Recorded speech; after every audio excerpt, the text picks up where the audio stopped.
everyone, it's Rachael from Merrick Makings, independent Stampin' Up demonstrator from Australia. I wanted to jump on and show you my latest project. I'm a new design team member over at SU, SU being Stampin' Up design team, and we have a blog and Instagram hop happening at the moment, and it included this bonus little project of a sliding locked box. So here we are, and I'm going to make a second one just for a video because I know that people will be wanting to know how to do this.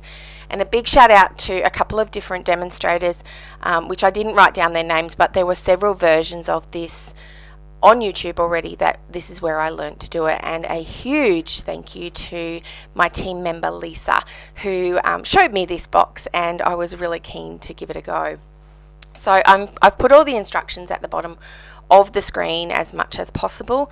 It's pretty straightforward. It is a standard box on the inside and then basically a huge flap that goes right around it, and the flap actually has a slit cut into the top lid section, like the little flap, and then on the front, and that has a slider which is held together with some dimensionals. Very clever indeed. So this was to introduce the new in colours for a 2024-25 annual catalogue, which has just launched this month. So I chose the new, new to everybody, new to me, Attention Stampers bundle, because this is such a fun one with lots of little images that I have really enjoyed colouring. So for the majority of my project today, I am using my trusty glue, but you will see me use the tear and tape a little bit. And there was a little tip just there, if you saw it, was to use some little clips to hold together a box that's not going to quite sit straight. So we are doing a lot of scoring, and there is a lot of measurements, and yes, they are in centimetres because I am in Australia. But pretty straightforward. I didn't copy directly any measurements from the tutorials that I have already watched. I did make my own. It is the perfect size to hold some little treats that I had in mind, which is why it is this size. So it's pretty much a 7 centimetre by 7 centimetre. So 7 centimetres is not quite 3 inches for those people that are following along that aren't quite au fait with centimetres. I am using the new DSP. So this is the in colour DSP. Very pretty. The original one that I used to go with my card for the hop was the Shy Shamrock.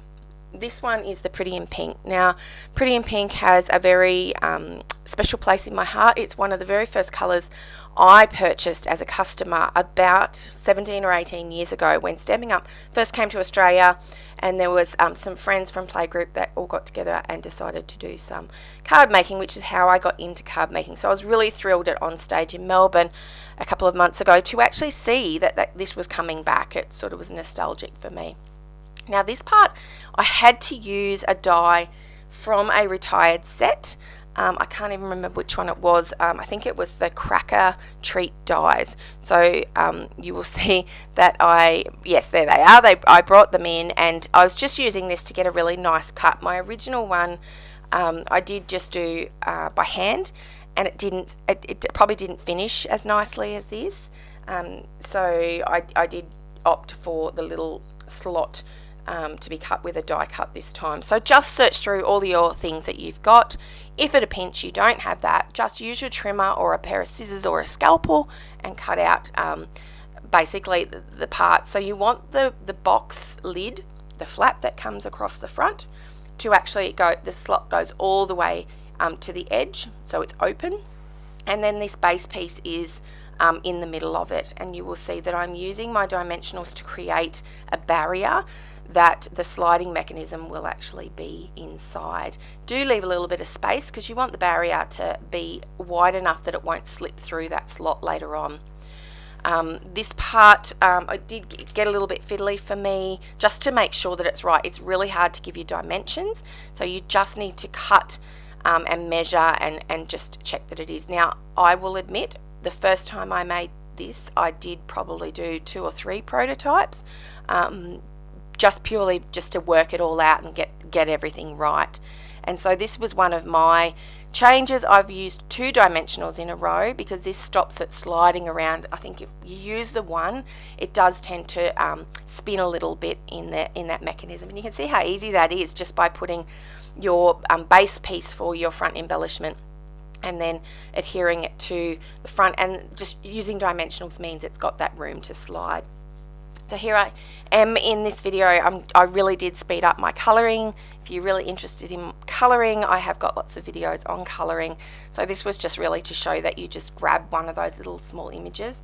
In the set, I think there is a pot plant, a wine bottle, a cake, a shopping, like a gift bag with tissue paper coming out of the top, and this cute little bunch of flowers. So I created a slightly larger circle cut element for the front, and that will be adhered to that front sliding piece.